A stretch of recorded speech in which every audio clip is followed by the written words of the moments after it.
the informal code name for this latest exercise is enveloping Taiwan. So it's this idea of, sort of making it so clear that Taiwan is within the military grasp of China, that it becomes a sort of de facto true, if you like. Let's talk about what's going on, around Taiwan, because Beijing have deployed a strike group, an aircraft carrier near Taiwan, second big naval exercise in that neighborhood in just a month. This is after the U.S. Defense Secretary Pete Hegseth, he spoke about, deterring China as part of the Americans' aims. Let's talk to the Times China correspondent, Richard Spencer, who's live on the line. Hello to you, Richard.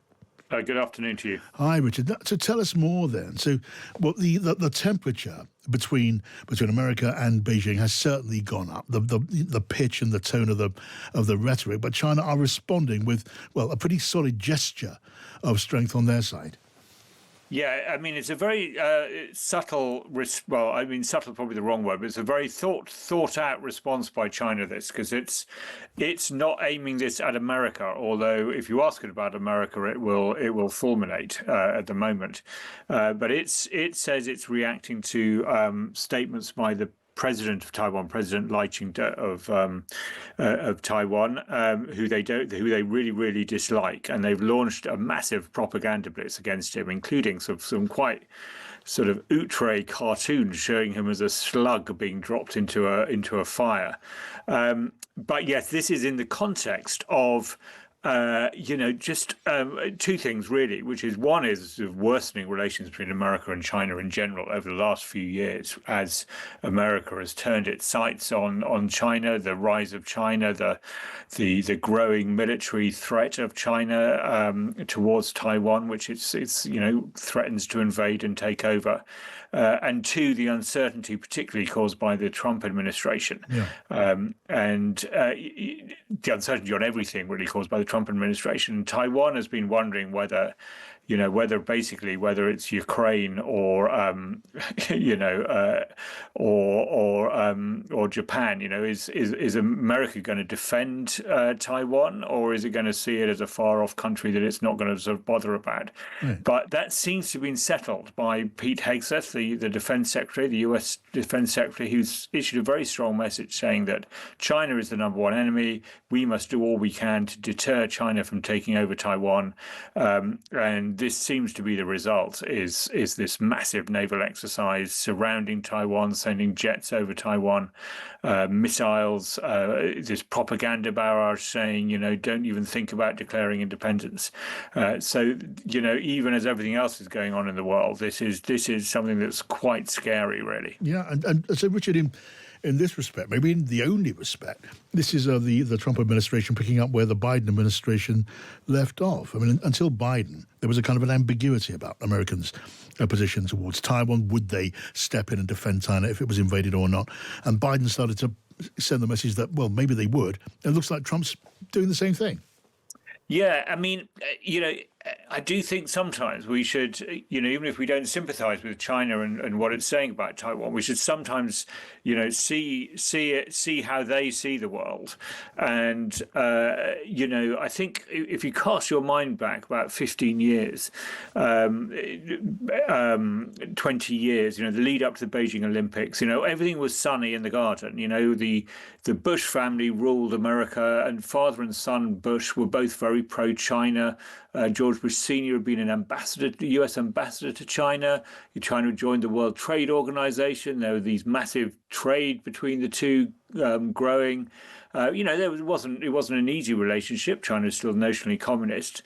But then President Obama came along and said, we should be careful about this. Why are we getting embroiled in wars in the Middle East when clearly the main challenge to American global leadership is coming from China? He announced this pivot to Asia, and then thought, oh gosh, that's a bit from China's point of view, or they're coming after us. Then you had this first Trump presidency, which was sort of hawkish on everything, started going on about China's trade surplus, saying we were going to bash the communists.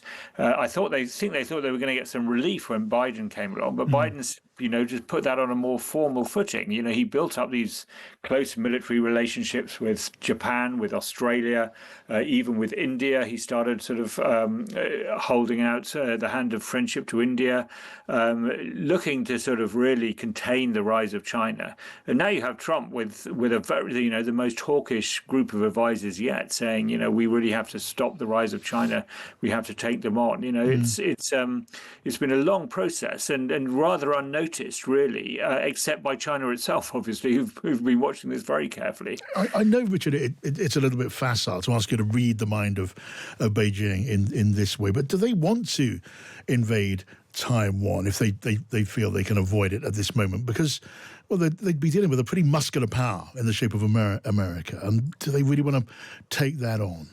So the balance of opinion is that President Xi, who is the decision maker, perhaps the only decision maker, certainly more powerful individually than any leader since Chairman Mao, that he probably doesn't want to invade. He doesn't want a military confrontation with the United States. He is concerned to do two things. One is to prevent a declaration of formal independence by Taiwan. I think that's fairly clear now that a formal declaration of independence by Taiwan would trigger a Chinese invasion. So short of that, then the question is, could he say in 2 years' time, 3 years' time, have built up Chinese military forces enough that he could, decide to take Taiwan, threaten and say, well, if America comes for us, so be it. It will have a pretty strong naval capacity to take Taiwan by 2027. That's the military strategist's analysis. It could do it, but it would be devastating for China in terms of the potential response by America. Yeah. Particularly, you don't know what President Trump is going to do. So in the meantime, what they are doing is having a response that isolates Taiwan, that constantly reminds Taiwan that it's a threat, constantly raises the stakes in small ways with these military exercises to unnerve it, to cut it off from support by other countries, make other countries think, do I really want to get involved in that?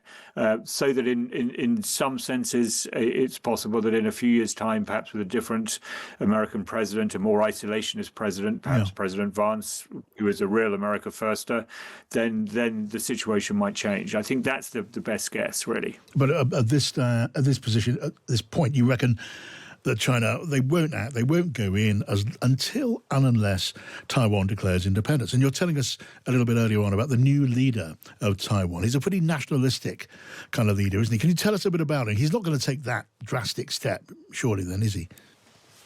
We assume not, and it would be foolish for him to do so. And indeed, the strategic ambiguity we talked about in the American posture was very much sort of a sort of, let's just keep the status quo. Let's not talk too much about first principles, about the identity of Taiwan, whether it is a country or a province or a territory, or let's just leave things with our, play everything down, be calm.